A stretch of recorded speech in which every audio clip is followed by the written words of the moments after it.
Hi guys, welcome back to the Couch on Ice podcast. This week's gonna be a little bit different. We're gonna start it off talking about the Chicago Blackhawks investigation, a little bit about pills and stuff like that in the NHL.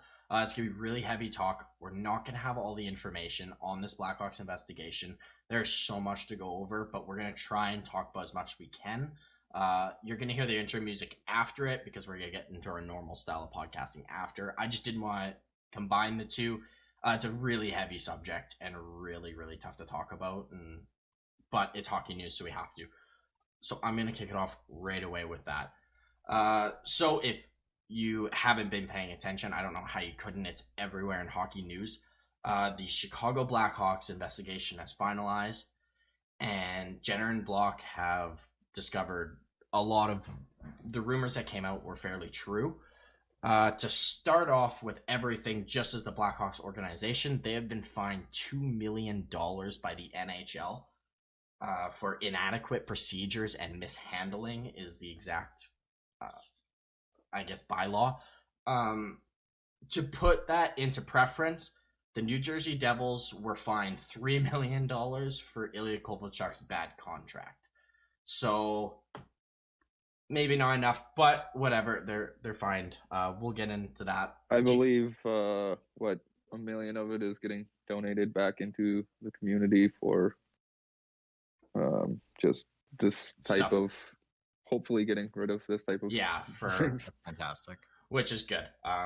Good start for something that I guess shouldn't have happened in the first place, but we'll get into that after.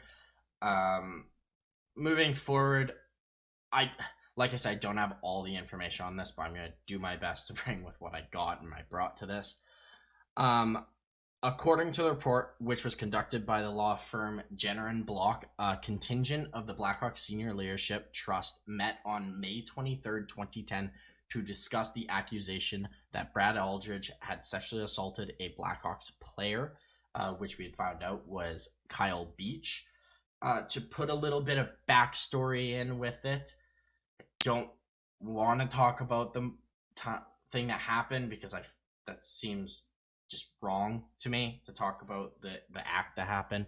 But he was forced into some very disgusting acts with this game video coach, David Aldridge, that being Kyle Beach, and was threatened by him with a bat when he wouldn't comply and was forced to comply a little bit.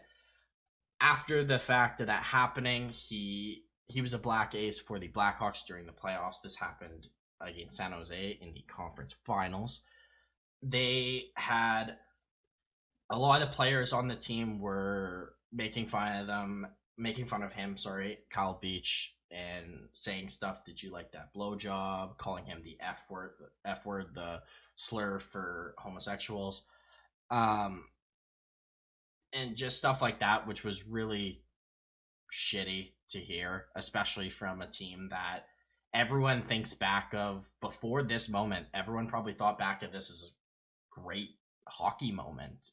I remember this final. I remember it clear as day. I remember where I was when I watched Patrick Kane score that goal in the finals. I remember this very, very clear. I don't know if you guys do. But it just puts a big sour on it. It's awful to hear. Moving forward with it, there was a meeting attended by a lot of the head guys in Chicago, that being Stan Bowman, McIsaac, sorry, I don't have his first name here, President and CEO John McDonough, Coach Joel Quenneville, Assistant GM Kevin Cheveldayoff, and Executive Vice President Jay Blunk. They were discussing in a meeting, talking about what to do about this because Kyle Beach told his skating coach, I apologize, I didn't write this name down, I should have it. Jordan, do you by any chance have it or can find it for me? The skating coach of the Chicago Blackhawks that Kyle Beach talked to. Sorry, yeah, I completely forgot to write his name down. But he went and told him he brought it to higher authorities.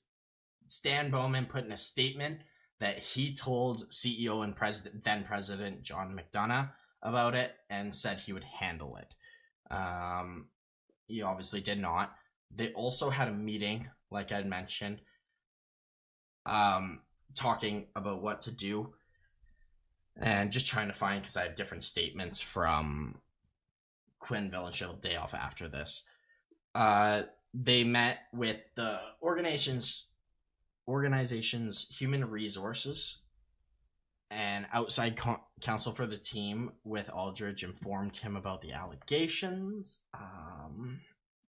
Sorry, I just lost my place a little bit here. What I will okay to quickly interject, it's Paul Vincent. That was Paul the Vincent. skating coach. Yes, thank you. He speaks fairly highly of him. Yeah, he did awesome with this. He helped get the ball back rolling, and did what he could to help Kyle, which is fantastic.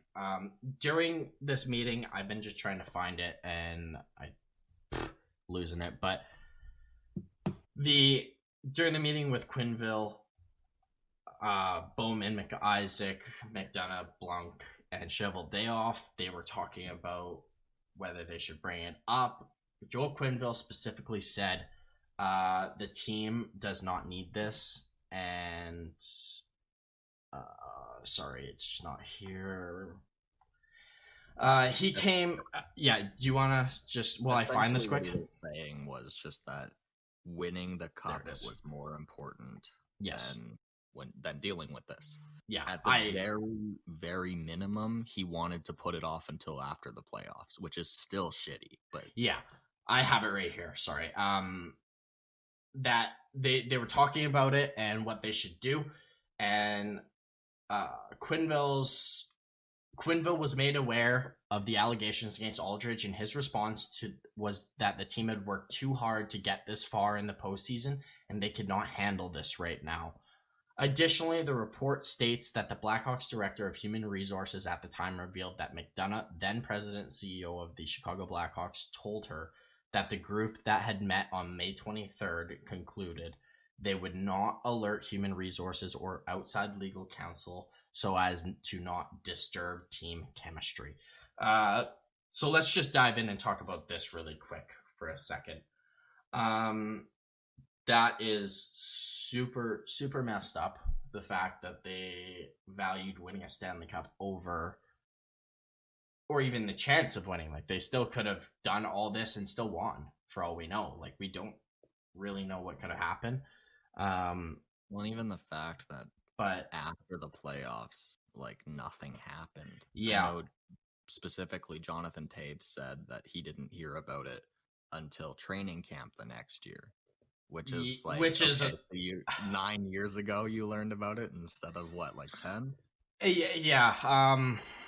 And that's also probably very untrue, with the fact that Brent Sopel came out and said that everyone on the team knew. He couldn't back that up, but the fact that this player was being harassed on the ice as the playoffs were happening shows that people knew. And yeah, most of us, if not all of us listening, have been in a dressing room for any form of sport, whether it's hockey, football, soccer, whatever it is. We know how it goes. When news gets out about a player in the locker room, it's out. Like, everyone knows. Everyone knows everything about your team, especially if you're a competitive team, I should say.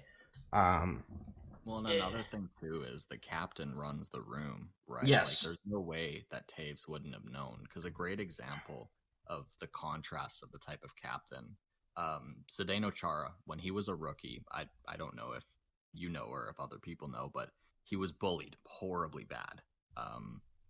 And when he became into a position of authority, he spoke up and he talked about it and he did something. And now I believe that the Bruins aren't even allowed to use the word rookie, they don't use it. I know that's still continued under Patrice Bergeron now. Yep. I didn't know that, actually. Yeah, I know McAvoy was quoted saying that he was never called a rookie in the locker room because Chara hated that term. Interesting. I did not know that.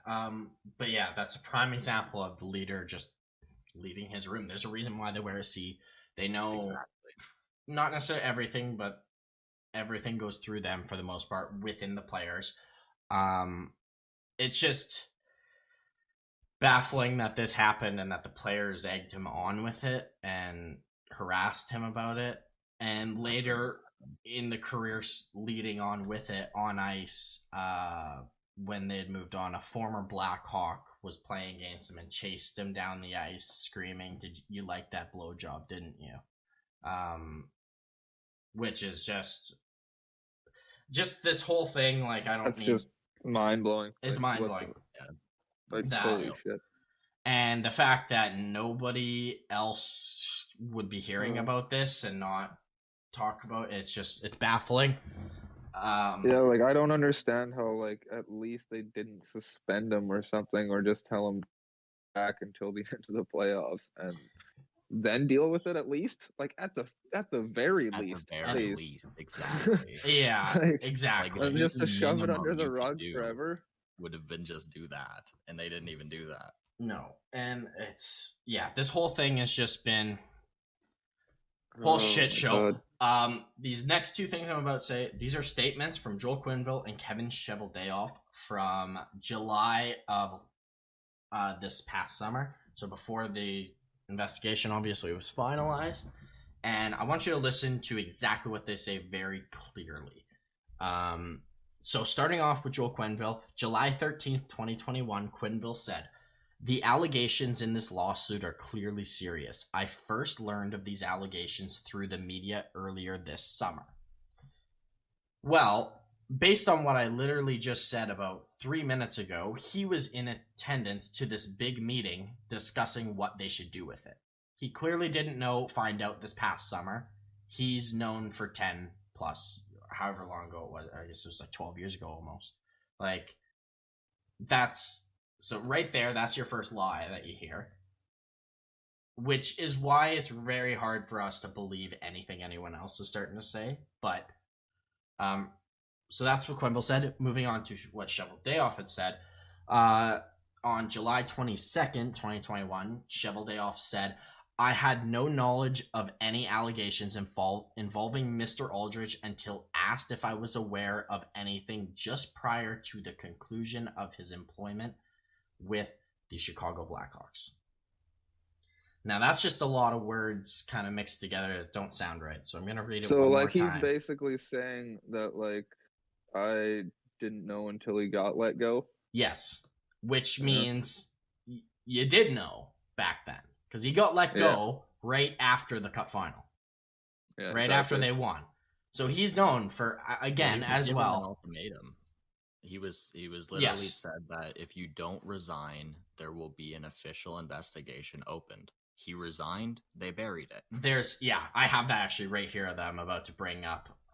Specifically what was from Aldridge was presented with two options: resign or take a leave of absence while the organization launched a full investigation. He chose to resign. He chose to resign, therefore signing a separation agreement. He was paid $20,000 in severance along with a $15,000 playoff bonus. So they paid him for basically what he did. And I don't want to... I'm not saying that they allowed this. Well, they did. They allowed... I don't even know how to word that. This is just all messed up, disgusting, and I hate it. And that's why we don't talk about like stuff like this typically, because but it needs to be out there. This is so fucked up. So fucked up that they paid him as well as covering it up. He should have been fired on the spot. And also keep in mind, Brad Aldridge is currently in jail for sexually assaulting a minor after this Blackhawks thing had happened, where he got a reference from the Blackhawks to get a job, which led to I'm pretty sure it was, I don't know for a fact, I'm pretty sure this is what I heard, that he worked in a school and where it happened, where he assaulted the minor, which all could have been prevented, as well as he assaulted an intern with the Blackhawks, another note that was in this. This all could have been prevented if the Blackhawks just did their damn job properly. and that being McDonough, Bowman, all these guys who are very involved and head of the Blackhawks. So it's just absolutely disgusting. As well, after they won the Stanley Cup, I want to point out, David Aldridge was allowed to participate in the Stanley Cup celebrations alongside Kyle Beach, by the way. He was there at the parade, personally handed a cup ring by McDonough, and also got his day with the cup. So I believe his name's on the his cup, name, I don't know if it still is, but I'm pretty sure if it is or not. It would be on the cup for sure. I I think it still is. It won't be after soon. Yeah, obviously people are now talking about having it removed, which has previously happened, I believe. Yep. In the Oilers organization. I can't remember. I believe it's happened before. I remember hearing it. I don't know the situation. But yeah, it should happen. If it doesn't, then there is going to be hellstorm on the league. It's basically up to the league now to decide whether they want backlash on the NHL or just on the Blackhawks, and what their decisions are. That's all I got for the the David Aldridge part of that. I feel like I've been calling him Brad Aldridge the whole time. I'm sorry. I think it's David Aldridge. No, back to now. Now that we talked about the bad, is it bad? Okay, then I typed David for some stupid reason here. Anyways, so that's the whole David Aldridge part of it. That's super, super disgusting. And I don't. We're done talking about that unless you guys have any other points on that whole scenario before I get into back to Quenneville and Cheveldayoff and Bowman. Are you guys? You're good. Okay. Move forward with that. Yeah, no doubt. I'd rather just not comment on just that. Yeah, it's absolutely disgusting. There's a lot of problems going on in the world, and like this is the biggest thing that's hit the NHL right now. But my God, this stuff has to stop. Yep, absolutely.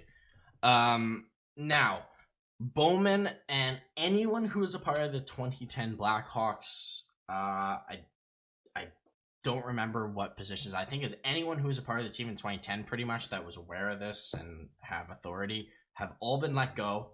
But one point I will like to state is they stepped down, all of them. They didn't get fired. So that's a big thing that people don't talk about. He's not getting the actual repercussions of being fired. He's losing his job, but it's basically at his choice. You can't see me, I have quotations. That's just messed up in its own. Just fire the guy for breaking the bylaws, frankly. That is their bylaws. Inadequate procedure and mishandling. It's right there why they were fined. So, and now the big question has been, what should be done with Quenneville and Cheveldayoff? They're both to have a meeting with Gary Bettman. I believe Cheveldayoff has had it today being the 28th of October. I don't know how it's gone yet. We don't know. What are your guys' thoughts on Cheveldayoff and Quenneville and whether they should be let go from their positions with their current team? Because they're with a different franchise, although it's a fuzzy area. Okay, so my kind of thought would be that Chevy could maybe be could maybe have a good enough, I guess his actual story, he might actually end up not in the worst scenario just because of the fact that he didn't know at the moment and he didn't learn until that guy was let go. If that's legitimately true, that there's something to that, but it still doesn't matter because it was 10 years ago. You still found out in some sort of way. I'm assuming he found out what was going on. He knew. To interject, he did know because he was in that meeting with Quenneville when they talked about it. I forgot about So exactly. So like he knew. If that's true, then like I don't like they got to step down. It's as simple as that. I think. Like I don't know. Yeah. I don't. I think that's just how it is. I am in the camp of if they were still a Blackhawk today and were not fired, let go, whatever the case is for them, moved on, they would be fired right now. And if they were Blackhawk when that happened and and now they're fired, I don't see how that should change just because you switched a logo. You're in the You're NHL. still in the NHL. You're in the world. It would be different if Quinville was coaching, let's say, in the KHL. The KHL probably would do nothing about it because they don't fucking care. It's the NHL news, right?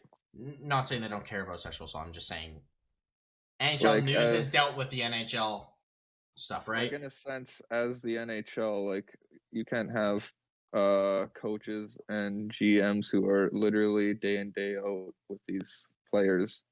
Yeah, being people that hold that type of information back.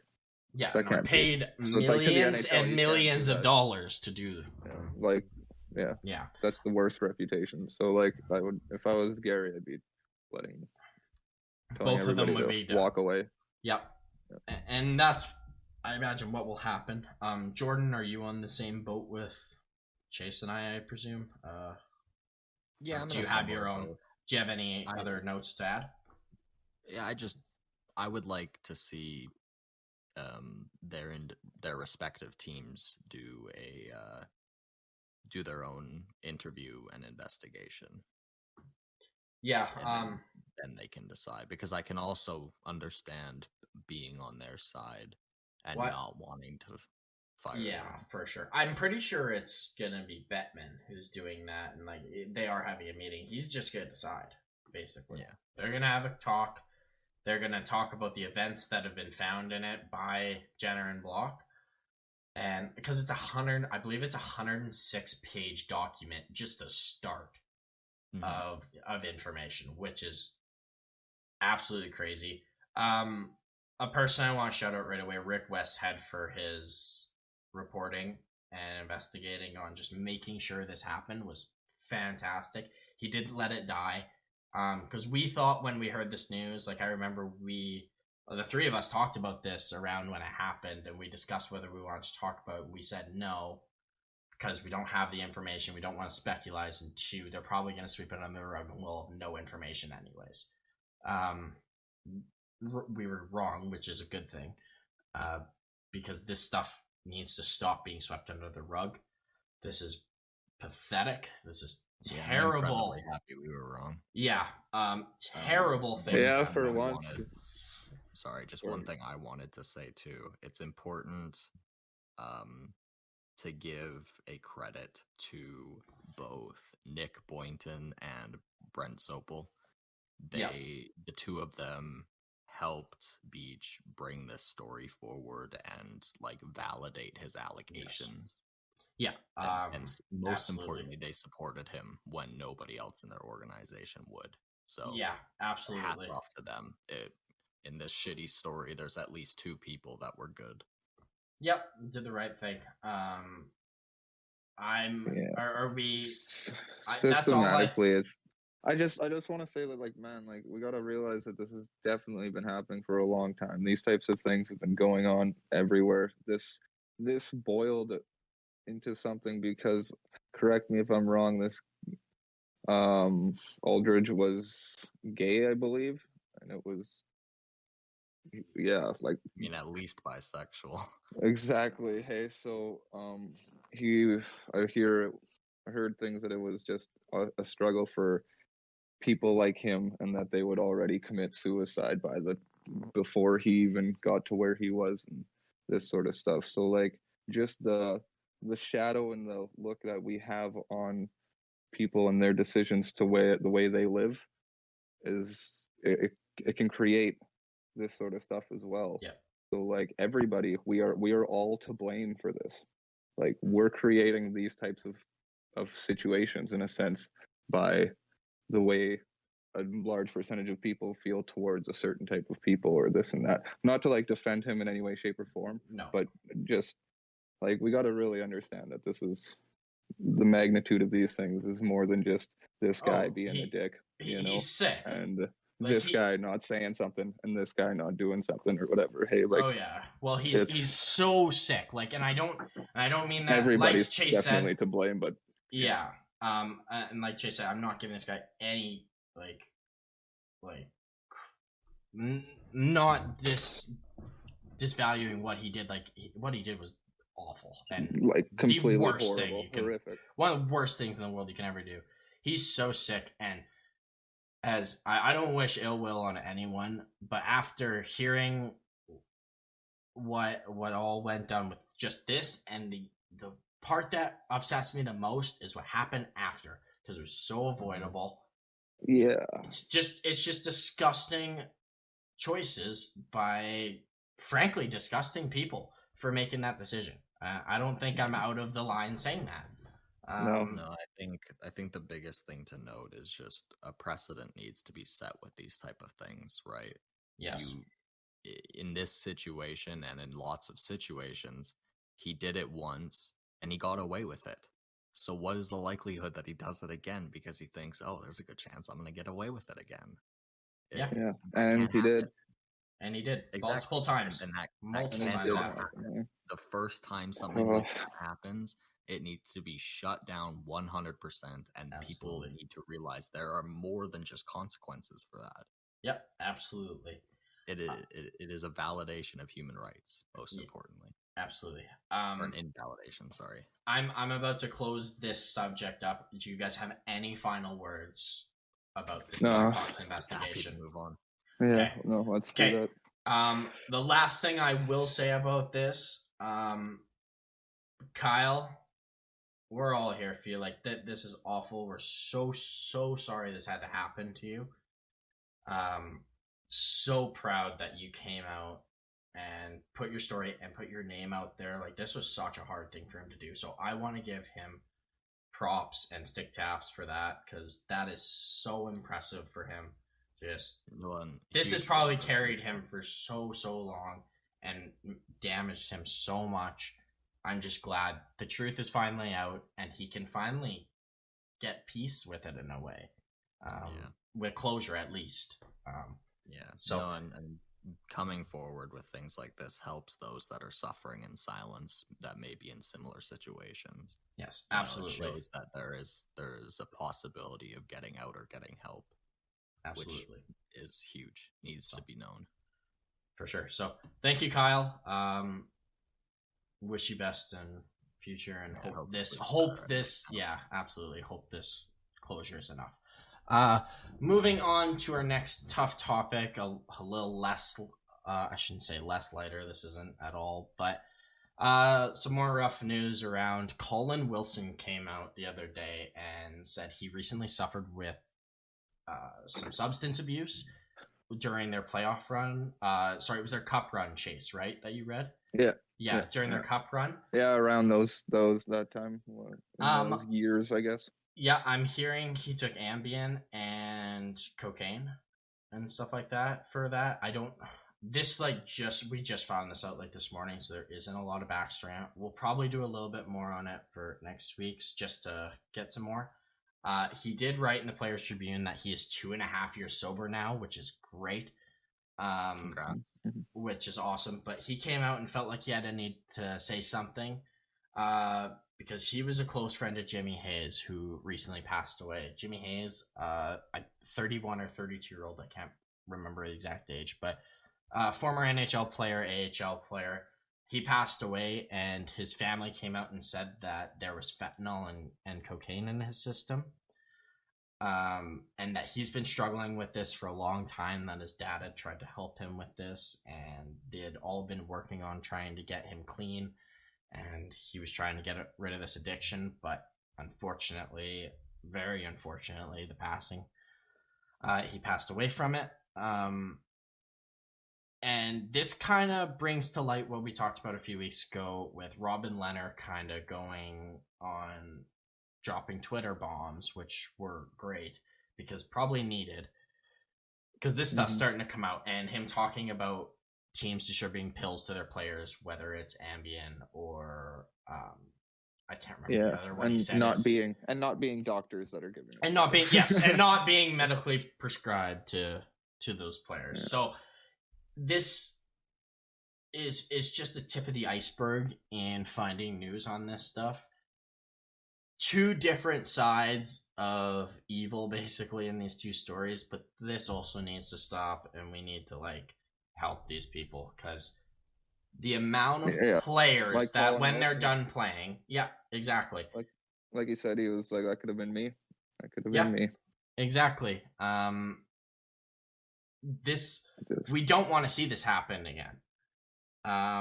Ever. This is just, it's so bad. I'm also reading here, because I'm kind of reading the article as we're doing it with Colin Wilson, because it was brought up 20 minutes before we brought the podcast stuff. We started talking about it. He began taking Ambien when he was 20 in his career. Ugh.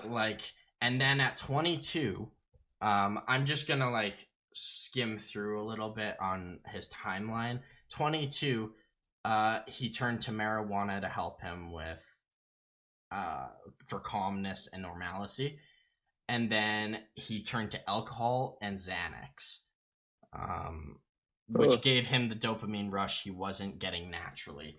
So that's just to 22. From 20 to 22, he was doing Ambien, smoking marijuana, alcohol, and Xanax for this. The fact that the player feels the need to have to do that is awful, because no player should ever have to feel the need to take pills to get through his job.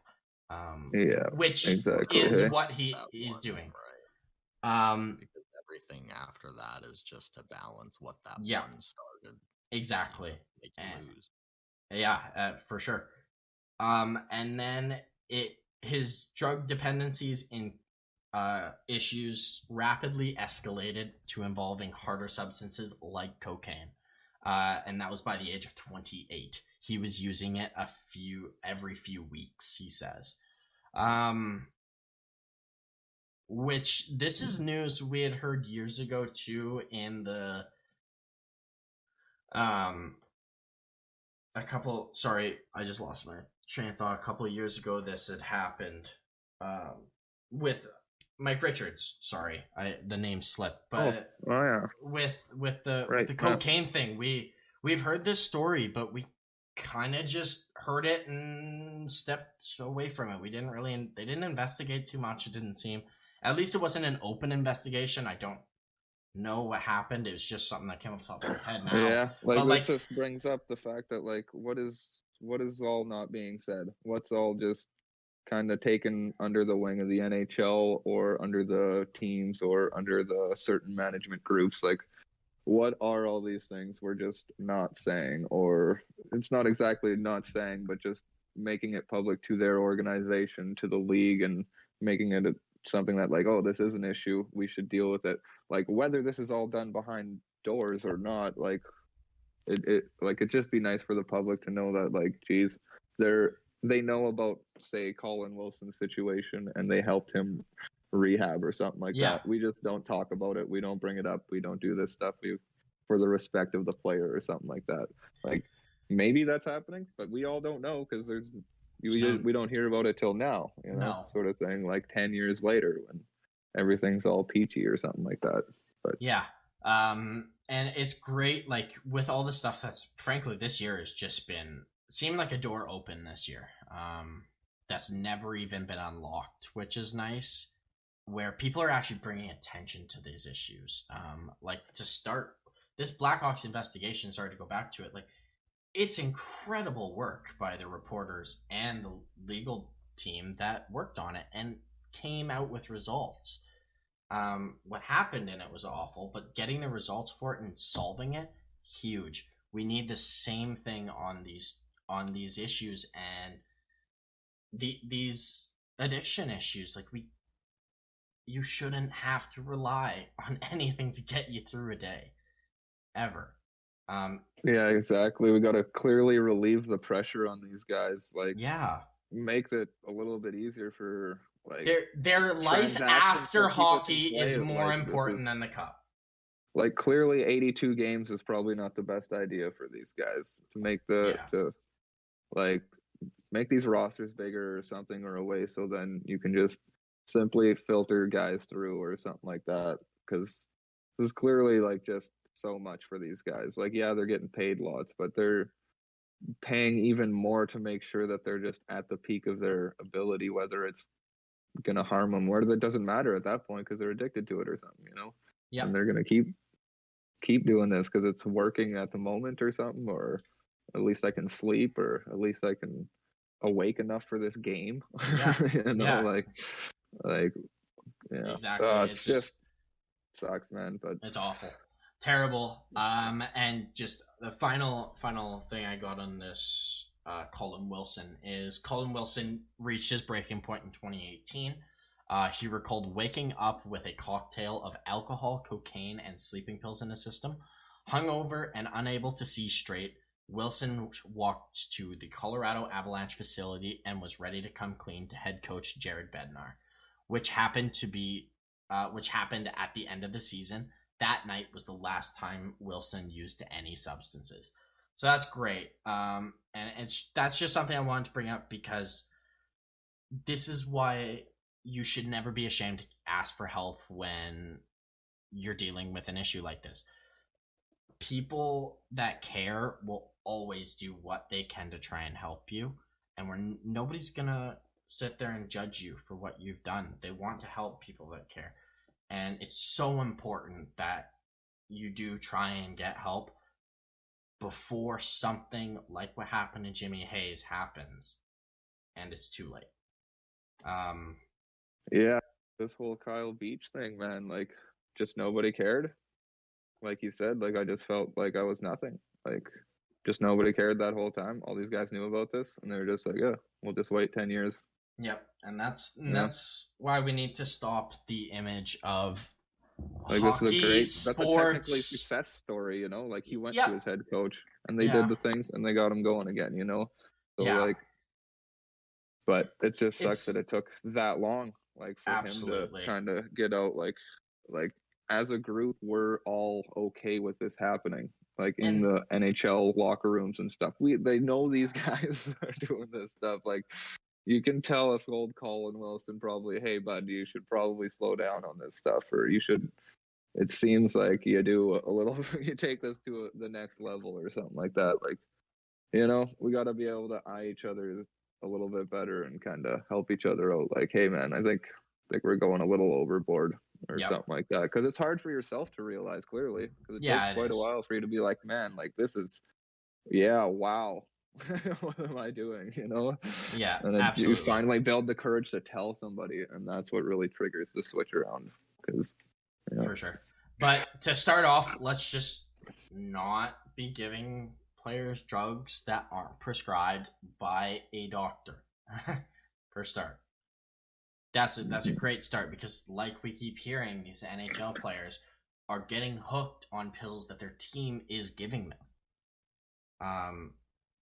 It's just or even are just available and guys are buying them and hooking their people up or stuff like that, you know, trainers and stuff like that, or whatever the hell is the situation. But again, like I just said, not a medically prescribed doctor to give them to. Yeah, exactly. Hey, exactly. It's not okay. Hopefully, we've been hearing a lot more news about this stuff, which is really good to hear. Well, not good to hear, obviously, but it's good that the word is out and people are actually getting help. It seems like this year, like the stuff with Carey Price stepping away, it is, and we don't know what that's for. We don't need to know what that's the reasoning is for. But it's just a good thing, people getting help. All I've got, that's all I got for the drugs thing. Do you guys have anything to finalize before I close out the start of this podcast? No, I don't think so. No? Okay. I'm good. All right, then let's jump right into the intro music and get into our normal style of podcast.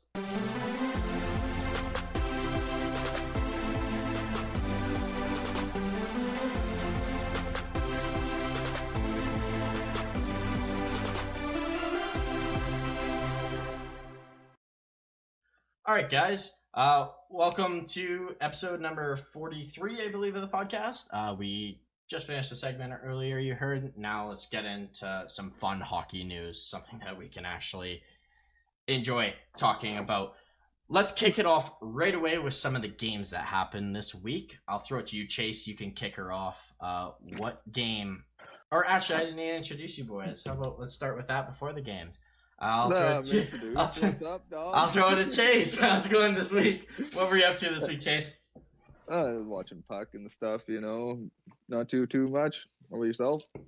I've been watching puck, and I got addicted to a new game, and I've been grinding golf 2K21 just nonstop. Nice. Past couple days. You'd think it would be like the most boring game of all time. I haven't had this much fun with a new game in like so long. You can just sit back, relax, and no worries. It's so much fun. Yeah. So that's all I've been doing all week. I stopped playing golf games because it's just you find how they work and you're just that's cool. It gets very repetitive, but I haven't gotten there yet, so. I was playing Tiger Woods 05 forever, man. That is the game. I played that on GameCube, I think, for so long. Just perfected that game. So good at got so good at it. And they did not change many games past that. All the stuff is kind of in a sense the same. How you approach it and stuff like that. It's kind of funny. I don't know what the other Rory McIlroy, I think. Yeah, something like that. Or something like that. I think I got that too, and it was not much different. I was like, huh. Graphics a little bit better. Yeah, everything's better and stuff, but the actual gameplay is the same. It's kind of the same. Oh yeah. But no, I love sports golf. That's all I'm saying. What's that? Yeah. Can't beat Wii Sports Golf. No, dog. Oh my god, so good. And that was our other host, Jordan, who just talked. What'd you do this week, Jordan? Oh, not too much. Just tried to catch up on laundry mostly. Oh yeah, how's the house? How's the new place? Now it's a nice place. You got the basement, right? All that. Yeah. Is it in the basement, finished and stuff it's all finished and stuff? No, not the same as the other one. Yeah, but less ugly, so and smaller too, but that's all right. Oh well, you got your own space, can't complain. Yeah, exactly. I didn't need all the other room. Perfect. Well, let's get into the games now. Now that I introduced you boys, Chase, kick her off. What game do you want to start talking about today? Well, I got a couple games to talk about, but I guess I'll talk about quickly just the Boston-Florida game that just happened there. There was one play in that game that I just wanted to bring up, and it was Pasternak almost scoring. You'll probably never see it. You'll have to watch the game again. But it was just the nastiest. I was trying to find it to figure out what D-man he dangled, but just completely undressed the guy coming in on the right side towards the net, at the dot. Came in and he didn't score, so you'll never see it again. But amazing shit. So if you have the NHL, man, and you want to watch that game again, definitely worth watching again because it was such a good game. I was flipping back a couple games, and that one was I kept flipping too, and every time I did, it just seemed like Florida was just coasting, and Bob was insane. Bobrovsky was real good. Exactly. The game looked more lopsided because every time Bobrovsky stopped it, it's okay. Well. And Ullmark didn't. Yeah. And the one goal that happened was Owen goal tip it in, just literally tips it in, takes the Bobrovsky's stick. It was so funny seeing Bobrovsky just leaning up against there. Just boom, all of a sudden the stick's gone. He's just what happened? And the net went up Tippett's leg. So that was pretty funny. But no, I think Coyle gets that goal because Coyle's he's gonna get a lot of ugly goals. Yeah, because Coyle's just gonna have a crazy good year because I shit on him this offseason. Everyone I shit on is playing amazing. Yeah. Oh god! Charlie just throws it in front of the net, and Owen tips it in. So, did you watch this whole game? Yeah, basically. I I always like watch several games at a time. Yeah, but yeah, so I do basically I. watched this whole game. But yeah, See, it was I decent. Like was more Mason watching the Marchment, man. Blackhawks one. Woo, woo. I have that's Oh what I yeah, asked because I have a question about a Bruins player. How did Jack Stanika do on that second line? he looked not bad, man. He looked not bad. Like, Wasn't look, too bad. He got not an assist, I guess. he did. That's on that on that horrible goal. that Yeah. Florida scored on themselves. But what did yeah, basically just. No, he was not bad. He was not bad. Like nothing crazy. I didn't He'll see him stick like pop there. out at me or anything like that. Is he Didn't worth play very keeping much. as a second line center, or should he be down lower in the lineup? I don't know.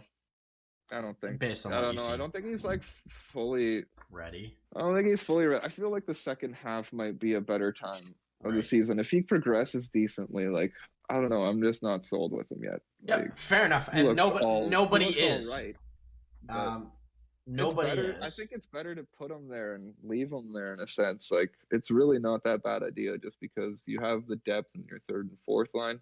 Yep. You don't have to play him all the time. You can throw Hall out at other points, like on the power play and stuff like that, and get him his minutes. So True. but I like him playing with Hall. So Yeah. I don't know. It's hard to say right now, but yeah, he just looks great. He's just I don't know. One of these days, he's just gonna become a great player, right? I don't know. Yeah, weird. he is.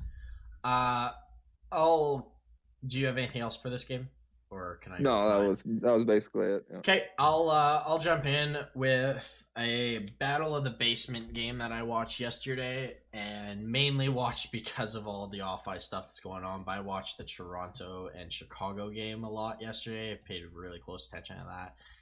Plus, I was interested in seeing this game like last week when I saw it was coming up because our last podcast because oh boy, do these teams suck right now, and I just was so interested to see who was going to be worse and a worse off, and turned out to still be Chicago. But they really not by much, eh? Not by much because they were like making the Leafs look awful at the start. Yeah, I've never been happier for a Leaf win. Oh yeah, true. Nobody I don't think ever has been, but like to start off the game, Kirby Dach just dances around Jake Muzzin, makes him look invisible. Great goal. Mm-hmm. Not 5 minutes later, Seth Jones, the person we've been shitting on all week, is he a theme? Gets a great stretch pass up to DeBrincat, snipes it over the shoulder. And that was it for Chicago pretty much. They really didn't do a whole bunch else. They definitely didn't score anymore. Leafs, it was very back and forth after that. Very back and forth. Yeah, Leafs picked up their game. Yeah, Matthews screamed. but... Yeah, Matthews screamed at his teammates, coaches, and himself on the bench, which was interesting. I haven't seen him do that yet in the NHL or often. The Leafs picked it up, but the one thing I'll say, Mitch Marner needs to stop getting the criticism he's got. Points-wise, yeah, he's having an off start to the year. He is doing everything he can, and sometimes he's doing too much, crazy enough that's costing him. But like yesterday, he seems to just be limping every time he goes off the ice. Yeah, just like hurt every time he goes off the ice. Or in pain or something. Yeah, and what happens to you? Well, he gets hacked because he's probably holds the puck. If he's on the ice for a minute, he's holding the puck for. If the Leafs have possession, he's holding it for 40 seconds, typically.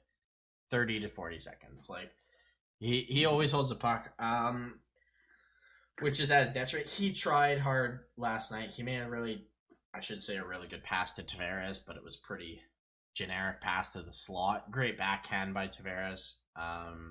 Gets on the scoreboard. I like that they split him and Matthews up to try and get some momentum. I think they should go back to them once they're firing again, but that's for when the Leafs are actually going to perform well. So we'll wait for that. This game just not very exciting, like at all. It seemed like it would be better because, like, I get they're two struggling teams. One of them's gonna break loose, you'd think, and not really. Like Chase said, very back and forth. Lankinen, he let in 3 backhand goals. I have to talk about that. That's not great, but they're the hardest shots to predict. Yeah, that overtime though, geez, Chicago should have won. Chicago should have Yeah, won. it seems like Chicago has a way better chance to win when they got Lankinen in. Like he looked Lankinen, yeah. He looked Lankinen, better. they look better when he plays. Yeah, Fleury's had a really rough start. He just needs to get his confidence back, and it's fine to start Lankinen until he does. Yeah, it seems like they take more risks with Fleury and they just hang him out to dry or something like big that. time. Because like they play way different when they play with this other guy. As teams typically do. Jack Campbell though, fantastic again. Like he is being hung out to dry as well. If we're talking about goalies being hung out to dry, he is probably top 5 up in there for teams letting him out. I thought he was really good. Probably could have stopped the Doc goal, but that was more Muzzin than Campbell, I would say. That shot by DeBrincat was perfect. He was shot it well at skating. So super deceptive shot. What happened to Muzzin and Hall is my question with this game. Because they were so good last year. So good. Shut down line, went up against most lines and handled them fine. They could handle McDavid, like stuff like that. Like they were doing so good. They have been the worst partnership, at least on the Leafs this year, but arguably in the NHL for top pairing guys or top 4 guys. They've been really bad. What's going on there, do you think, Chase? I think it's definitely the adjustments to, I think, a little bit of the way they're playing and the new guys coming in on the forward group, new coaching staff. Like one big thing I've always said is losing Hackstall doesn't seem to be the best adjustment at the moment. Like somebody's off page and it's clearly these 2 guys. So I don't know. Like that's really all I can think of right now is it's just taking a bit to adjust. Like they look way better today, or that last game, like actually looked as more of a team playing. Like I don't know, it just didn't look so wholly all of a sudden.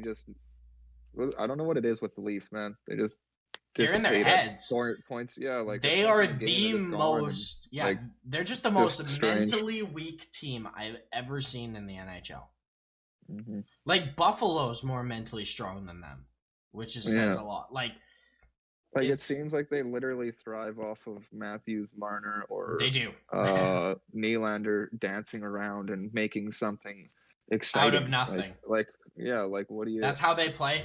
Yeah, and it's make good plays and you'll gain momentum and like make hits and stuff. Like what do you mean? Like you're just always seemingly waiting for somebody to do something. But like it looked like they played more of a full game that game. You know, like an actual 60 decent minutes. And it was just, man, like both these teams were very frustrating offensively. Like they all could steal and take the puck away from each other and start going the other way, but like just nobody could, just making dumb, stupid little decisions all over the place for like half of the game after that first period. Yeah, and the Leafs just were the ones that scored. Like, exactly. It was weird. Seth Jones looked a hell of a lot better this game. I don't like, based on how we've seen him, that is not Seth Jones. I know that. I know he's better than that. He's gelling. The question is, how much better is Seth Jones than that, right? He needs to be head and shoulders better than how he's been playing. And last night was a step in the right direction. He played a hell of a lot better. He's jumping in the rush a lot, which I'm fine with. Obviously, I'm fine with D-Man jumping in the rush. I think it's necessary in certain cases. But that's what seems to leave... I don't even know who's his partner. I haven't even noticed who his partner is. Because whoever it is does not play well either. I'm pretty sure they've been moving it around a little bit. Shit, sorry. I don't know. I thought they played him with McCabe a little bit, but I can't remember now. DeHaan. Check it. Yeah, they have him with DeHaan. Yeah. Usually it has been, but like he's not like been I well said, as the well. balance on this defense is tremendously horrific. Yes, it is. Just the worst. I guess they got Eric Gustafsson back. Maybe he'll Jeez Louise, man. What a weird defensive group there. I would have 100% kept Zadorov. Yeah, for sure. They really miss him. They miss a player like that. A player I was also impressed with Chicago before we can move on because we're kind of hanging on to this game for a while. Phil Kershaw played pretty well. For a smaller Doc, first line guy. center. Like, Doc that was good. That was sick. Sick I love game that. for Yeah, these young missing guys for Kane, I Chicago. Yeah, they're missing Kane on protocol. Almost lost Taves to protocol as well. But last minute he was able to play. So no, just a better game from both teams, but they both have a long ways to go before they're gonna improve. Yeah, Chicago still looking for that win. Still looking for that first win. Got their first lead though, so that's a start. Jordan, what game do you have to talk about this week? The Capitals and Detroit game, not for the Capitals. Ooh, yeah, buddy. I made money on that game. I'm a fan of Detroit today. I got good things to say about the Wings. Whoa. Yeah, who would have thunk it? That's good. That's good. They're beauty. Lucas Raymond looks fucking fantastic. I know. He looks really good. And doesn't he look like? To me, he looks like the feeling I got when you watch Datsuk, because we haven't had a right-handed player with this much hands and actual anything in general on our team in so long that can play in the offensive zone. Yeah, and he kind of honestly this like skinny and scrawny and moves around like Datsuk, so it's kind of like blowing me back a little bit. It's like, hey, nice, this is just amazing. Like, wow. But anyways, go ahead, man. Grice as well had a fantastic night. He, I believe, had a 9.29 save percentage, and he looked like prime Wah out there. It was dog. I love me some Grice. Okay, quick question before you continue, Jordan, to chase about Grice. How have you felt about him since he's came to Detroit and watched? Well, actually, it's weird because everything I've thought towards how this was going to go down is exactly what happened. Bernier played amazing all last year, and I knew it would take a while for Grice to get in and actually start looking good. And I had a good feeling he'd have his points in the season where he'd play good, and he ended up just lighting it up for the last portion of the games there. So that was awesome. And this year I had more confidence in Grice going in than I did with Nedeljkovic. Like, I know everybody's been super high on Nedeljkovic, and like I'm not saying I don't like him or something like that. Not really. No, you were pretty high on that trade when it happened, and when. Well, yeah, like I like him as a piece for our team, and like we need the second goaltending. Like, this is the best thing we could do, but like I'm not a guy that's gonna be like, oh, he's just after that Calder year he's gonna do that again. Like, that's not at all what I was expecting out of him in any way, shape, or form. You were more reserved. Like I know that Grice is technically more the guy. I think we brought him in for a reason, and he's gonna show why he came on our team, just like Jonathan Bernier did or whatever. Yep. And it'll take the load off Nedeljkovic, because especially off the start here, he's got all the pressure. Oh, he's going to be so amazing, Nedeljkovic. Everybody's talking about him, but he's more of like a project guy, like second year in the league sort of thing, or in the actual NHL. Like, I don't have like high hopes for him to start 60 games this year or 50 games. Obviously not at all. Like, easy, they're probably going to go 50-50. So like, I love Grice, man. I'm so happy. He's a German. Him and Sider are German boys. So long story short, you love Grice. Hell yeah, man. Okay. Jordan, you can continue at the game. Yeah, no, I'm in agreement. I at least especially tonight or this game, it was a fantastic performance. He's been playing decent all year. Yeah. Or this year. The only thing of note about the Capitals is Ovechkin is just hot, and he gets number 8. Yeah, because that's always looks pretty good. Hey, I believe he's 5-5 in 7 games. Were you calling for a penalty like everyone else when the trainer hit him in the face with that stick? That was awesome. I thought it was just a hilarious case of unfortunate. That's 2 podcasts in a row. We've talked about some crazy shit coming from the bench. Just a hilarious case of really unfortunate timing. Yeah, I can't believe that. What about that bird celly? I hate that celly personally, but so good. I fucking hate that so much. Buddy, I love it. I know you do. You're a Oh, Caps I fan. love You're a playoffs. Caps fan. You have to like it. He He's does the it only so one that well, can. though. Yeah, he's the only one that can pull it off because he's the just only one exactly who can do it. I know. makes you feel, or yeah, he makes you feel like that, Rhylan. That's why it's so great. What a dick. Great. Exactly. When we were talking about cocaine earlier, we should have brought him up. I was thinking about it, but I wanted to be honestly. Yeah. Do you got anything else for that game? Not for that game, but I wanted to say the game against Ottawa. I saw a clip of the Ovechkin hit against Nick Paul. Mm-hmm. Have you seen the video? Yeah, he got stapled to the boards. He looked like a cartoon character getting splatted. It looked like it literally looked like in Looney Tunes when the Roadrunner goes through like the mountain. He paints like a tunnel on the mountain and goes through, and then Wile E. Coyote like hits the wall. That's exactly how Nick Paul looked when Ovechkin stapled him. I just remember seeing that fucking video today and dying laughing. Yeah, that was good. I'll go next quick. I'll be real quick with it because I don't have much to talk about. I'll talk about the Penguins Tampa game because I did watch it. It wasn't as bad as the score suggested. Vasilevsky is without a doubt the best goalie in the NHL. And he proved it that night. They played Tampa. That was the best game I've seen Tampa play since the playoffs. Pittsburgh were good. They were matched with work ethic, and they don't have really anyone back from injury yet. So, yay. I don't really have anything. Lightning finally get their first regulation win. Yeah, which is nuts. My God. They looked so good, man. Like, oh my God, Braden Point was the fastest player I swear I've ever seen. He looked as fast as McDavid in that game. Like, it was insane. Tampa's they need, like, they really rely on Vasilevsky. Like, I never really noticed that because, like, playoff hockey, you're always relying on your goalie. Whoever wins a cup was relying on their goalie heavily. But, like, Tampa defensively aren't actually that good. They're just so good at breakout passes and, like, just creating. Mm-hmm. Defensively, they're a little not great.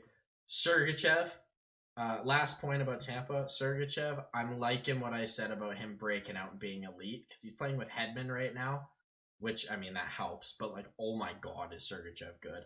Holy shit, this kid's going to be, like, one of the best in the league if he's not there already. You're definitely going to start seeing him on the score sheet, I would think, in the next several years. He's going to score 40 points and, like, 15 goals or something if this Tampa team's still good, I swear. Yeah, should get 10 goals every year for, like, ever. Which is pretty cool for a D-man. For sure. Back to Pittsburgh, quick. Final things I'll say about them. Wait, just before you go to Pittsburgh, Tampa Bay, how did they get that Alex Berbuleo? Oh, yeah, I forgot to mention that. They claimed him back on waivers. So Seattle claimed him. He went there, played a game. Yeah, for that 6 players were on protocol or whatever injury thing, and then they put him back on waivers. Tampa claimed him back, so that's good. So maybe my prediction of him like breaking out with Tampa will be true. Yeah, like I said, like these waivers don't I don't know, like it's literally they don't make sense sometimes. No, like it's just a tool for these guys to use. Like it has people look at it completely the wrong way. Like we're not just dropping this guy's to waivers because he's just useless or something like that. Like sometimes players like very valuable have to be put on waivers and they're lost. Like it's basically waivers are restraints for signing too many players to your roster, basically. Yeah, cap reasons, the waiver reasons. Like you had so to play this guy, you have to put him down when your guy comes back. It's so Toronto. Him up and whatever, he can take him for fucking 3-4 months, and we'll claim him back up when you drop him to waivers or whatever. If they drop, we're gonna not need him or something like that. Or never know. Yeah, like it seems like I said, these guys talk to each other and they're just like, yeah, like seems probably gonna do this. Like with Jim Benning in Florida, there, like he's just like, yeah, I'm just gonna let Juolevi sit here as our 7th D man. He's not Right. very impressed about it. Zito's like, well, I'm probably going to put these guys down and they'll be waiver eligible. Yeah, swap them. And somebody else might steal them or whatever. Like, would it Oh, just big make the time. trade or something? And done. It's a tool. Like, you know, don't even have to do waivers here. And, you know, like, it's strange. They must have, like, I don't know, San Jose. They must have known San Jose wanted that Gadjevich or something like that or whatever. Because then they're just like, okay, well, drop him down. Like, how many times are they blindsided by somebody dropping into waivers or having somebody on waivers, somebody actually taking them? Like, I don't know if that's Toronto got hit any GMs. I think they know what's going on before they drop this guy to waivers. They're just like, yeah, this guy's either going to take him or this is going to happen, or nobody's taking him. I know that because nobody's going to take him. I would argue that maybe they don't always know because, like, last year, I'm sure like 10% of the time there's like. I'm sure they know sometimes and they make something work. Like, it's definitely a tool. You got to manipulate whatever you can as a GM in the NHL to get the upper hand. Like, these are smart people that know how to work around systems. A lot of them are lawyers. Like, it's you got to figure out how to get the best advantage to your team. So I'm sure Tampa knew. No, you're good. You're not wrong, I believe. Just back on Pittsburgh, what I have to say, I don't have much to say. They didn't play bad. They really didn't. Like, the score did not show how they played. They worked really hard. They just got unlucky. And Vasilevsky made, like, probably 5 saves that should have been in. It was crazy. Drew O'Connor, every game he plays, it's making it harder and harder for them to put him in the AHL. I think he will because of, like Chase was just saying, waiver reasons. He can go down without any issues. And it's simply that. Yeah. You know? Teddy. Yeah, exactly. Brock McGinn is starting to finally settle in as our Tanev replacement, like I knew he'd be, and it's fucking awesome. I love it. He's starting to finally get there, being what we need him to be. Teddy Bluger is like fast becoming one of my favorite players ever to wear a Penguins jersey. He is just the best. Like, if I'm gonna rave about any player on this team that doesn't get talked about enough, he's the first guy I'm talking about. Fantastic.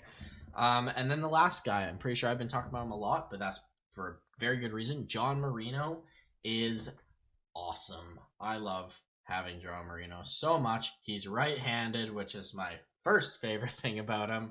And he just does everything. He can skate, he can protect the puck, he can pass, he can defend, he can hit.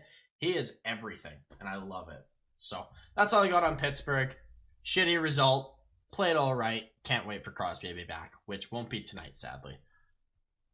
Yeah, the loss doesn't matter after doing so good. Yeah, and that's another reason. Nice we lost to the like Cup champs, and it was our first regular season loss after 7 games in. I can't be upset. Can't be upset one bit. Now, if we lose the next 2 games, I might be, but that's it.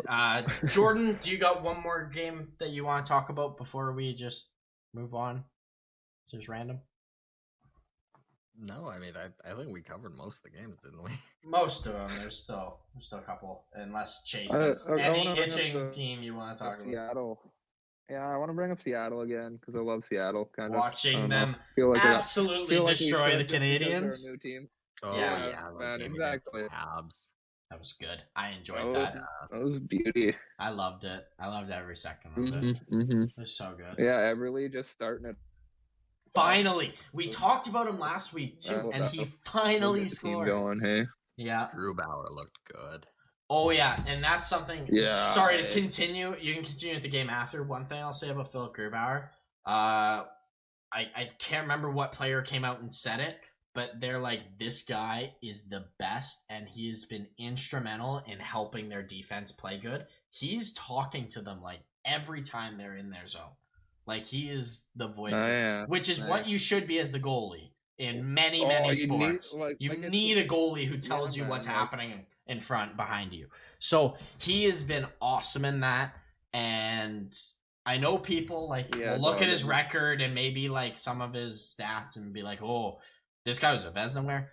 He's still a not winner, candidate, finalist, whatever. he still is. Like, this guy's awesome. I love Yeah. him. Love him. And you need that You do. sort of communication, especially with a brand new team. You know, nobody knows what the hell's going on in all reality. You know, you're all getting used to each other and stuff like that. Like, that's what I love about this team is that they're not playing like an expansion team. Like, they're just like, they don't care if they make mistakes.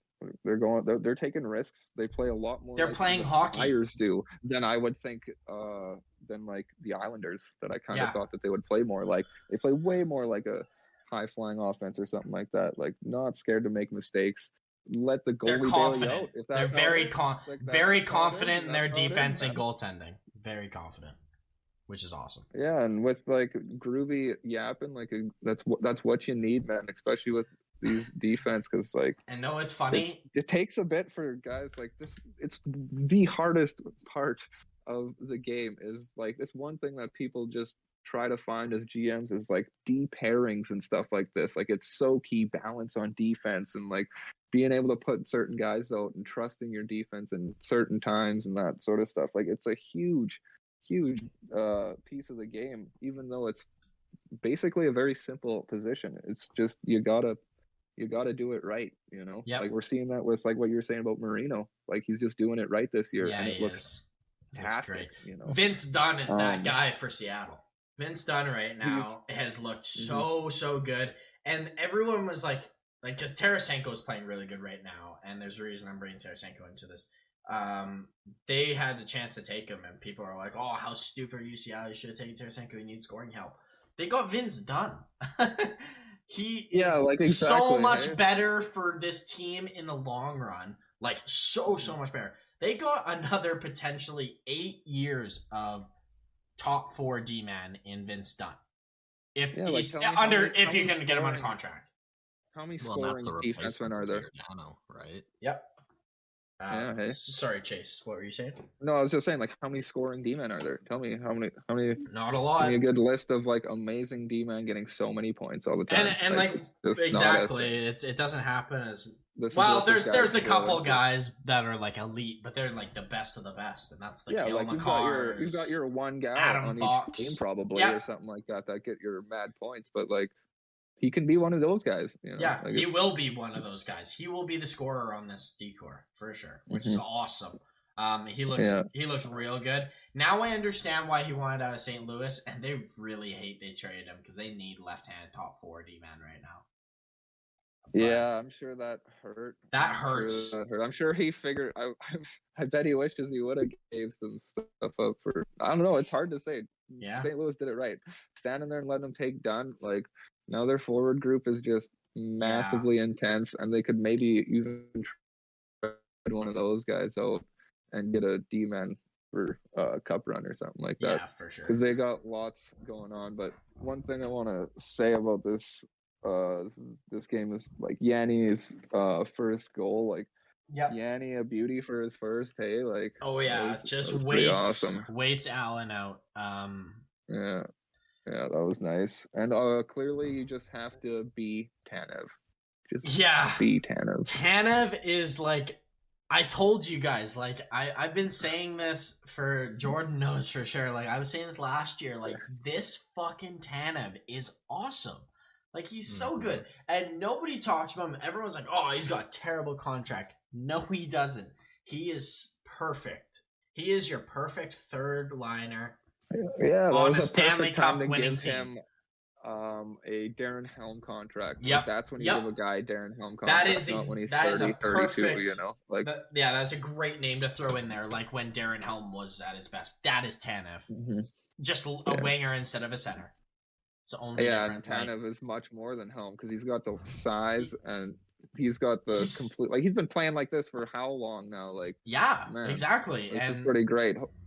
Last year he came out and shined. Bigger role on this team. Actually, people need him to score. Like, I think that's good for him because I think he might. What if he scores? He's never cared hot take. Made him not care about scoring for like his whole career. Hey, hot take. So he's hot take. He scores 20 goals this year. Hell yeah, I wouldn't be surprised, man. That would be sweet. I don't know if he's ever done that. He might not get 20 assists, but he'll get 20 goals. Yeah, true. like that's Maybe the in thing. People gotta 25, score goals. Like but you guys are saying, like who's gonna score goals? Well, everybody's gonna score goals, and I guess Tanev might score 20. There's your missing goals. Maybe we're wondering about. yeah, last year he was on pace for around like 17-ish. His career high though was 14 in 80 games. So, I think he will get 20, maybe 25 would be pretty nuts. What if he's William Karlsson of this team and just puts up 40 goals? Well, he can be if he's gonna get like not like that many points, but he can be in that sense, in that essence, because he's the third or fourth line power guy, giving you the spark and all of that, and he's going 20 and 20 for you, or 25 and 25, giving you 20, 50 points or something like that, being like a third energy line sort of guy. Like he's just the best. That's amazing. That's unbelievable. Like think about William Karlsson just being some random guy and just getting 70, almost 80 points, 40 goals in his first year. Like he's consistent. Sort of what is he now? Consistent. Like William Karlsson's a consistent 50-point getter now for Vegas. He's a consistent 60-point getter. Is he 60? Sure. Yeah, Jesus, those guys are 60-point getters, man. That's like awesome. I looked at that because I was like, oh well, these guys must have dipped down to like 50 points. That's what I thought. No, those guys have been at least getting 60 points. He got 56 and 82 after his 78-point season with 43 goals. Right. But he got 46 points in 63 games, and then 39 in 56 games. So like he's they were well on pace. Yeah, exactly. So back to Seattle. I just don't think that sort of person will be on this team. Like I don't think a Yanni Gourde or a McCann or a Wenberg might collectively be the one guy that gets like 70. Like all these guys to me are getting just 20 goals, 25 or 30 assists or something like that. Like one or two guys might like step out. 7 guys that get 50 points or something like, and like you'll have your one guy that gets 60 or something or 70, and one guy that goes down a little bit to 40ish or something. But I think I think they're primed to. I think they are primed to make the playoffs, man. I think they can do it. I think they can too. One player on that team I've been very impressed with on the offense that not a lot of people are talking about. Jaden Schwartz has looked real good for this team. He's fit pretty well. I just like what he's brought to the table. No doubt, man. With everything, when I saw that he was like going Seattle before it was like official, rumors were super heavy. I was like, that just fits like so well. That fits like a glove, and I've been so right in that and thinking that like he's so good. I was like, oh yeah, that's gonna happen. That's awesome for sure. Yeah, and he's from Saskatchewan. If you want to win a cup, you gotta have somebody from Saskatchewan. It's like, get your shit real, Yeah, where's my contract? Yeah, no doubt. Like guaranteed cup. I'll just sit on the bench. I gave you don't even need me a play. Yeah, our email's out there. Where's my deal? I'll just carry the sticks out of the dressing room onto the bench. The only thing I can say about the Seattle team is that they haven't really beat anybody good yet. So we'll really see. We'll really see what's going on. This is a big test today, which I guess this game will be over against Minnesota. But that's going to be a tough one. Minnesota hasn't been popping off too hard, so but they're playing hopefully very you don't strong. get a scary. Hopefully you don't get a too scary of a Minnesota team. They look good. They look strong for sure. But Minnesota is missing their top scorer tonight, Zuccarello, on protocol. So there's a big hit to Minnesota. So there's a chance for Seattle to take advantage of that. Maybe that gets Fiala going here because Fiala's been a little maybe Fiala won't get penalty this game for interfering the goalie, which was the most bullshit interference call I've ever seen. All because the goalie's mask fell off when he fell over. Real interested to see them play the Rangers as well. They play the Rangers on Sunday. They played Philly. Let's pummeled by Philly. And like, are they going to be able to handle that high flying? Like, if they're if the other team is too fast and too offensive, are your small little mistakes that you're okay with dealing with, are they going to bite you in the ass like they did with Philly? And that's kind of what I'm scared and worried about playing the Rangers. So Seattle really better come out and build off that last game Um, because Montreal is nothing. Like they're bad. They are not a competition team right now. They're not one of those teams I that don't are think they pushing will you be. over the edge. So yeah, and you might be right, man. I think they're bad. They might finish in the bottom 5-6. They really. I think they will. 7, And like, like it's not very hard to go from, because 10 is what 22, 22nd in the league. Like that's basically where I have them. So like dropping 3 or 4 spots, and we're talking Nashville. Look at San Jose. Columbus, yeah, these teams are better. A few points better than you. They are so much better. 2 points better than you drops you a couple spots in the standings, and there you are, all of a sudden closer to 5th than you are to 10th or something. Yeah, know? Absolutely. Know what? Let's do something. That's all I got, though. Let's do something really interesting because we're done with the games and we don't have much time. We got like 10, 20 minutes left. We could do.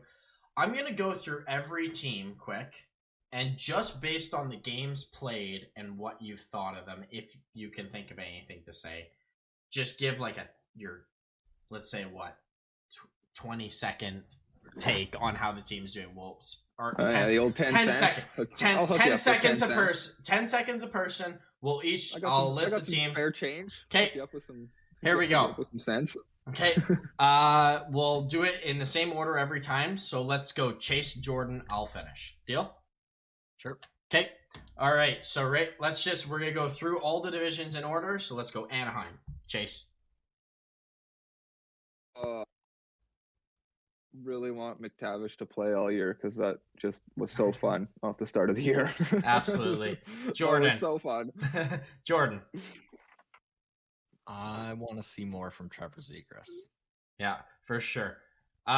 Impressed with their start. Gibson's gonna be great. Gonna be better than people think. Cool. Yeah, he's been just mind-blowingly good this year. Like I said earlier in another podcast, like this guy's going in there, he's winning the game. He does not care how bad or what's going on. Like he'll take 90 shots. Like I'm stopping. I'm letting in 1 or 2 goals or 3. Like that's he's done with losing. That's for sure. Yeah. Next you can see it in his play. Yeah. Next team, Calgary Flames. Chase. They are on fire right now, I guess. See how long that lasts. I do like how they're playing. They're playing the right game for the style that their players. So, for sure. Jordan. Looking good. Breakout year for Mangiapane.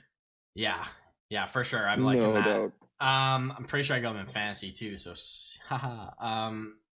Shillington looking a lot better, making me feel better about that defense, that's for sure. Markstrom bounce back season, I expected that, but Calgary better than people thought. Yeah, I'm having this Pacific. I had a lot of these teams like being from number 30 in the NHL to like 26, 24, 20, or sorry, like 30 to 26 ish. Like there's like 4 teams in this division that I thought were gonna be in the basement, but they're proving me wrong. Yeah, hey. Like I got where did I have Calgary at 22, LA at 23s, Anaheim at 27, and San Jose at 29. Yeah, so like exactly. kind of the same-ish, but I think we might be LA up there. I think there's other teams that might be just worse because of that, like, which is crazy. There is 4 teams in the bottom 10 technically though, which isn't really. What I kind of not much better, but they're gonna be better. Next, Edmonton Oilers. Hell yeah. The Oilers. Wow, Zach Hyman. Hey. Yeah. Everybody's just hard on that. That's unbelievable. Fitting in like a glove. Yep. This is amazing. so good. Jordan. Goaltending is still the problem. I stole mine.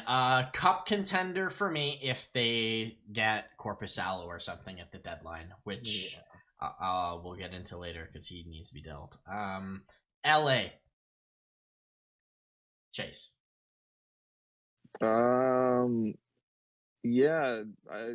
I'm gonna like this team half of the time because they're gonna show up half of the time. Absolutely. Jordan. But yeah, no, excited about the young guys. I already want to know how many games some of these guys play and how their results are. Yep, for sure. Exciting team. Jordan? Feeling this is going to be another year where they tank. Really? You don't like LA? not that I don't like LA. It's just this year at least. I don't know if Drew Doughty is going to bounce back well from this injury, and I know they've already sent a couple of their young guys down. So fair enough. Yeah, I agree more with what Chase said. In 50-50, they're 50% of the time they are going to be the best team without question. The other 50% of the time is just going to be like, they just don't have enough. The Drew Doughty is going to hurt. He's out about 8 weeks, so that's kind of shitty. Yeah, better. They're going to be okay. They're going to be okay all season. Next, we got San Jose Sharks. Chase? I don't really know what to think of this team other than the fact that, like I've said, I like these players. I think they should do well. The second half to me does not look good. Yeah. I feel like everything starts falling apart at some point. Okay. But Jordan? I think Carlson's going to have a really big year. Interesting. Yeah. They're a lot better than I gave them credit for. I've been shitting on them all off season. I think Evander Kane being gone is like great for them, honestly, in that dressing room. Really good young players as well, like they're young players. Seattle Kraken, Chase. I guess we kind of just talked about them anyways, but reiterate what you said in 10 seconds. Greatest team on earth. They're gonna win the Stanley Cup. Just don't worry about it. All right, I guess that's 10 seconds. Jordan.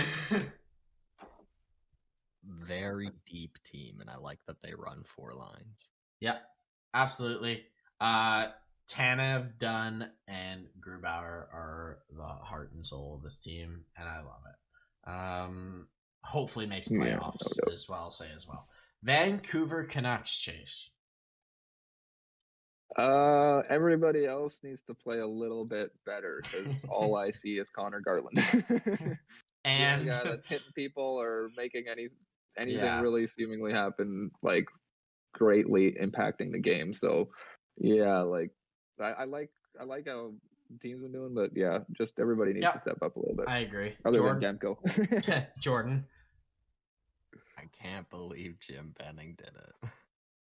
I can't believe he got all of those contracts signed, and like I like the look of the Arizona trade a lot more because Garland looks dope. OEL actually looks solid. I like him on that team. He looks nice. Yeah, for sure. One thing else, Vancouver, lots and lots of promise, and I see they're like Chase said, they're underperforming. I think they need to step up, but I see a lot of promise. And 2, Thatcher Demko is really working his way up to being a top 5 goalie in the NHL if he's not already. If his team's gonna keep playing like that in front of him, he's gonna have to play like that. But I think they'll step it up, and he's just awesome. I love Demko, so good. Mm-hmm. Vegas Golden for the change of their defense that they just went through, pretty damn good, you know. Like, it does. Like when Pullman's not that Seattle bad. Just trying to get everything together and trying to work together first time. Like this Vancouver defense is kind of in the same sense. They only got Hughes and Myers. So yeah. Rathbone, I guess, is there, but was he playing really last year? Not really. No. So AHL. It's kind of amazing how they've just kind of come together and they've looked mediocrely good. They'll hopefully upgrade. Myers looks really good this year, actually, considering it's Tyler Myers. So I will say that as well. Next, Vegas Golden Knights, Chase. Oh man, when are these guys coming back? That's all I got. Jordan. I think Leonard is gonna have a bit of a down year. Yeah, I agree with that. His numbers won't look as good. I'm not worried whatsoever. This team is fine. I think Leonard will be fine in the playoffs when it comes. I think he's just got bad numbers for the regular season. He'll get his shit together, I think, when the team tightens up. Chase said injuries coming back would be dope. Bigger question, when's Jack Eichel coming? Exactly. If you've heard those reports. I was very wrong about Anaheim. It's apparently the Golden Knights who are going to get Eichel. Probably. That's what I've been saying the whole. That's the only place he's going to, man. You I got me know. all rattled last week saying that he was only going to Anaheim, or was that just like talk about him going to Anaheim? I thought he was going to Anaheim. I thought there was no team that made sense because Vegas said they didn't want to give up Krebs at all. I said there's zero way Buffalo makes that trade without Krebs in it unless Seattle gives them like 4 first-round picks for the next 4 years, which could happen. Yeah, that's the other team that I see. Like, I see Seattle and Vegas should be the front runners here. Like, yeah, Seattle could use an Eichel. Like, Seattle really should think about that. But they'd have to give up Beniers, and they're not going to do that. So, right? So, yeah, nobody wants to give up anybody, but like, no, but you don't want to give up your best prospect for a hurt Jack Eichel. I get that. I would give up my best prospect for a guaranteed 80 to 90 point a season Buffalo Jack Eichel. Healthy. If I was Vegas, I would 100% give up Krebs for fucking Eichel. Like, I wouldn't 100%. No questions asked. Absolutely no questions asked. The position they're in, like, there's no questions in my mind. I would give them credit. I would be trying to keep Hag, if anything, because you actually might need him to win. I get like, that, on defense. You actually might need him to play. Like, you don't really need Krebs when you got Dodonov and all these other plugs, and unless he's in the trade. And you get Eichel. I get that, but like, they've traded every other prospect away, and they don't like the idea that they're going to do it again, probably, right? And I know that's cost of business in this situation. That's what they. But they don't have to do this trade. To steal all your guys' shit, get a bunch of prospects, and then steal all your actual players and win a. But they're still good enough to win. To possibly actually do this and do it. Like, that's all I could say. Like, they're still good enough to win without Eichel. Maybe. Do they want to risk it? Like, that's the question. Because I think you could not risk it at all and make this trade, and you'll have a much better chance at winning. Especially the fact that it'd be kind of cool if you could make this trade. He comes over, gets his surgery. He's hanging out with the boys. He's part of the team. He's already part of the team when he knows the guys very well. Once he actually steps onto the ice, chemistry can happen a little bit quicker. And I don't know. We've seen teams trade for guys the deadline and go for a huge win cup. So I don't know. I say you just go balls deep, Vegas. What else? There is nothing to lose right now. Like, you've lost everything by trading all this. Future. Okay, I get that. I'm not saying that they shouldn't make the Eichel trade. I'm just trying to say that I would not 100% of the time give up Peyton Krebs for him.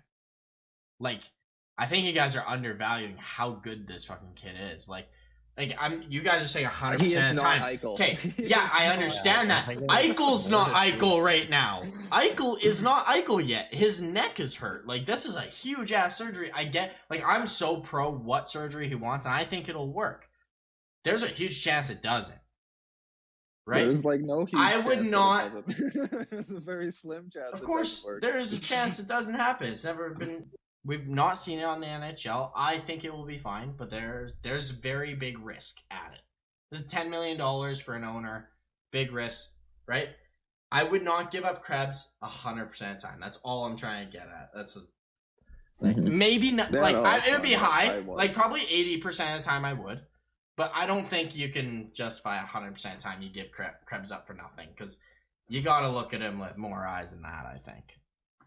But you're not getting nothing. You're getting Jack Eichel, man. Like, one of the top 3 players possibly in the league. Like, he's was touted as high as like McD and these guys. Like, this guy is absolutely ridiculous on the ice. Like, on a shitty Buffalo team, he gets a point per game. No, like, I get that. I have no question whatsoever. Like, no way would I even question trading Krebs. Like, not one bit. Okay, then here, let me ask you this then. Like, if who's a player for like 5 years, 4 years? There's just the risk with the injury. It's not a healthy one, so it's not a guarantee. Is what you're saying? You gotta like think of it for a second with that, and what Buffalo's asking. Like, it's not just Krebs you're giving up. You're giving up Krebs, probably Riley Smith. That's an important player to your team. Probably giving up a decent defenseman, a prospect, or something of some sort. Like maybe not Hag, but yeah, like Touch or something. Like that's when when I get scared. But that's it. Like that's what I'm saying. Krebs, like Krebs is 100% in the deal. Okay, and, like, that's where I get scared is when I have to like give up Alex Touch and stuff like that because that's something I wouldn't want to do. See, and that's crazy to me. I think you're just really lower valuing Krebs and what he's going to be. I think he's going to be super. Well, he is not going to be Eichel, and that's what I know. Yeah, but I'm saying he's going to be better than Tuck, probably. And if you get rid of Tuck for instead of Krebs, I would do that. Right? That's the argument I'm trying to make. I'm not saying like no matter what with Krebs or not, you're gonna have to add pieces, like a lot of pieces. If I can give up Smith, if you can keep, if you have to already get rid of, but if you have to get rid of Smith and Tuck, okay, let's say. What I'm saying is I go Dadonov and Smith is what I would want to do, and give them like Krebs and hopefully not two for Hag first, and probably Hag would be in there if Krebs goes. Is my mind. In my mind, yeah. So I don't know. Picks after that, because and then maybe some random prospects and stuff like that. Like, yeah, no, I definitely would not want to be trading Tuck in this deal. I think he's super key to the future of Vegas. But if that's the price you pay, that does suck. But man, like that's where the line gets tough for me. I'd be okay with letting Krebs go. I'd be a lot less okay with letting Hag go, and I would not be okay with letting Touch go. Yeah, fair enough. I just look at it different. I mean, we can. It does me. Yeah, no doubt. No, I'm just for sure. Fair enough. Since we're kind of like getting close on time, let's just do the Central. We'll do the East next episode because this was kind of interesting to do at the end, just to finish it. We'll also have to push your injury corner next week, Jordan. That's okay. There's not a lot. Yeah, well, maybe at the end, if there's not a lot, then just quickly rifle them off. We just won't even. Yeah, there's just a few. Cool. So let's just get through the Central, and then we'll get the injury core, and then this podcast will be over. So Chase, Arizona Coyotes. I can't wait for Halloween and see what these guys wear to the game.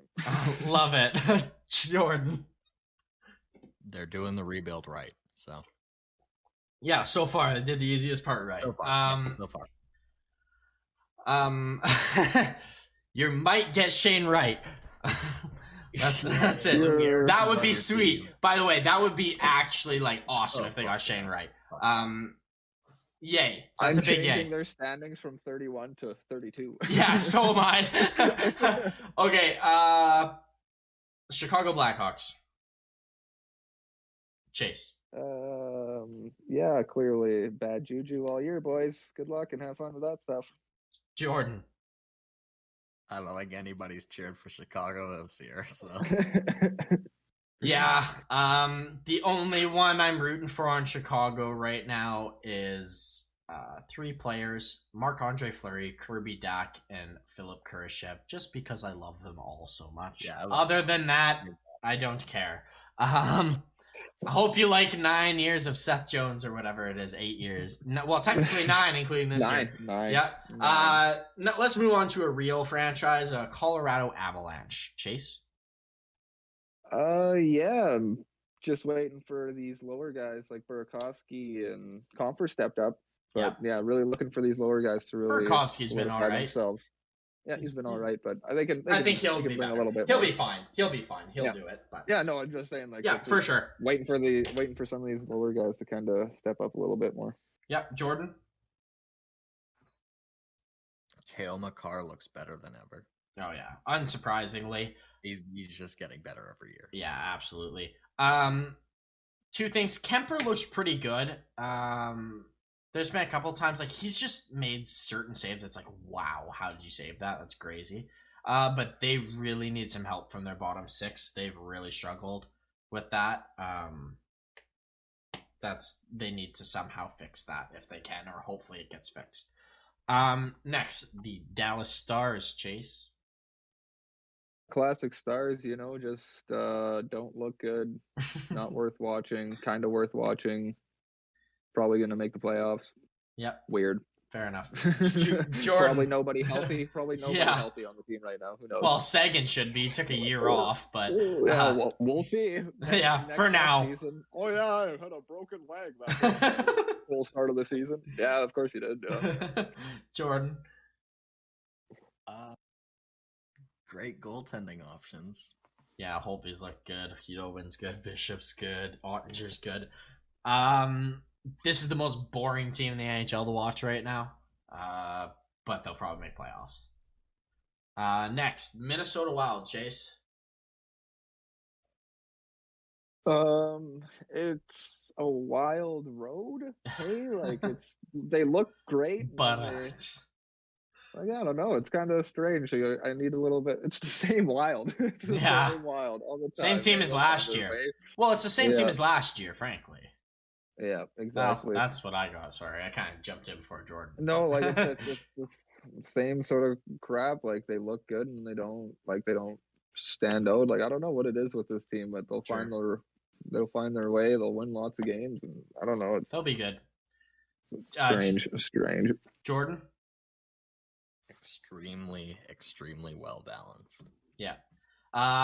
Rooting for Kaprizov and Eriksson because they're my fantasy team. Next, Nashville Predators, Chase. Yeah, they might be somewhat surprising. Kind of looks half okay off the start, but that's really best way to all describe I got. them. Yeah. I got an interesting take, so Jordan, you're up. I love UC Saros. I think it's the UC Saros show over there. For sure. Nashville has a better bottom six than top six. That's the best way to describe them. They're like their top six players are supposed to be in the top six, but they're just not great. But their bottom six is like awesome. For a bottom six. Yeah, like Tolvanen and Tomasino run that team. Yeah, and Jeannot has looked great. I've loved how he's played. Like, what's his Trennan? I like him. Like they got some good players, but like they're just weird. Their top six sucks, but their bottom six is great for what it is. The first line gets a point when they win these games. So yes. Yeah, that's true. Really, hey, all you guys got to do is show up every game there, Duchesne, and Yoey and Philip Forsberg, and you guys should you could make the playoffs. Like, sure, you just need to show up every game because, like you said, lower lines are doing pretty good. Nashville to me is second last in this division or third last, I guess, without fail. St. Louis, Chase. St. Louis winning the Cup, boys. Yeah, that looks so fucking good. David Perron, sniper extraordinaire. Okay, quick story about David Perron to jump in. The worst about David Perron is I picked David Perron over Anze Kopitar.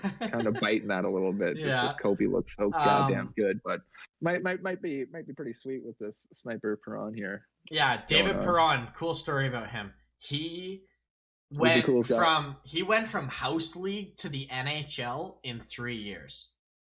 Nice. House league hockey to the NHL. That's fucking incredible. I mean, he is good, so I believe it. 1 year he got asked to play AAA for a team. I can't remember what team, and tried out, made it with like easily. Then a WHL team, so that was his draft year, and then he played the WHL when he was 19, or the Q, sorry. Played there, lit it up, was a first round pick by St. Louis, and made the team the next year. Out of camp, when he shouldn't. When he was, it was awesome. There's more to it, but it's super, super cool. Jordan, St. Louis. I think Tarasenko is going to be a lot better than people are going to give him credit for. I wholeheartedly agree with that. Binnington has impressed me thus far. This team looks great. I don't think they're going to win the cup like Case there. I think they're going to be a playoff team and be probably a second round exit. I see them maybe, depending who they play, I guess. But they'll be good this year. Very good. Chase, Winnipeg. Put it this way, they have a better chance to win the cup than Colorado, just for all the people that love saying Colorado's going to win the cup again for the last 3 years. I like how you say that. That's funny how you say that. All right, Winnipeg Jets, Chase. Yeah, man, they got I don't know, every game seems to be some sort of rookie road for them. They're not gonna have just a simple, normal. Everybody shows up and plays a game. So yeah, it's gonna be a weird year for these guys. Hopefully things kind of smooth out and they can just play hockey instead of this guy missing or this guy not showing up or that. And this protocol stuff is kicking them in the ass. Yeah, and then just not showing up to some games and other teams outplaying them a little bit, not scoring here and there, and then it's been a weird start. Fair enough. Looking for that to change, hopefully. Jordan? Oilers is so fucking good. Yeah. I love him. Love Oilers. Pierre-Luc Dubois is back. Hellebuck is their goalie. Their defense, people love what they did. I'm still not sold on Schmidt and Dillon at all, and I haven't been all season. But I think they're good because they got Hellebuck. I like Schmidt. Schmidt's been looking pretty good. Schmidt's okay, but I don't see anything that moves the needle. Is what I look at very much. He's an upgrade, I guess, but he's not amazing. He's okay. He does stuff out there for sure. He's so good at Vegas. He just fit that system so well. So hard to not want to see that more, right? But that's the Western Conference. Well, Winnipeg's ticking, they're a pretty offensive team, hey? Yeah, they are. When they're ticking, so maybe it'll look better once. Maybe. I guess we'll wait and see. But what I'm saying, so far, I'm just not impressed. That's our Western Conference. Just quick preview, 10 seconds. We'll do the East next week. Just kind of running out of time here. Jordan, do you want to quickly rifle off the injury corner?